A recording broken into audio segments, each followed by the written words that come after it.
Okey, ni harga RM17. Alright. Okey, yang ni pula harga RM20 bang. So, mi sedap dengan ramen Panas-panas. Panas-panas bang. Ni ramen ni ramen lah. Ramen kuning Betul bang. Lepas tu Mantap. kita gaul dia. Next untuk Maggi sedap Betul bang. So, 2 paket dia. Kena beli combo dapat 2 paket Betul bang. Okey, ni ramen bang. Ramen So, panas-panas. abang akan dapat begini. Topping kita akan dapat 3 berbola untuk abang.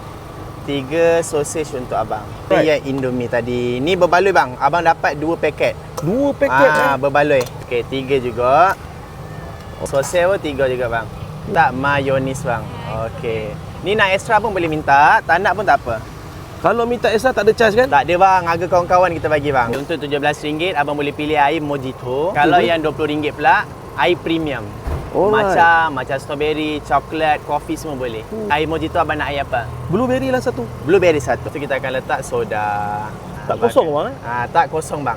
Baik. So yang ni set 20, kita buat air coklat. Baik. Abang kena try, ni memang best seller kita orang ah. Kita letak coklat. Ni coklat ni dulu bang. Ni bawa coklat tepi-tepi ni. Coklat gini pula bang. Ni killer dia.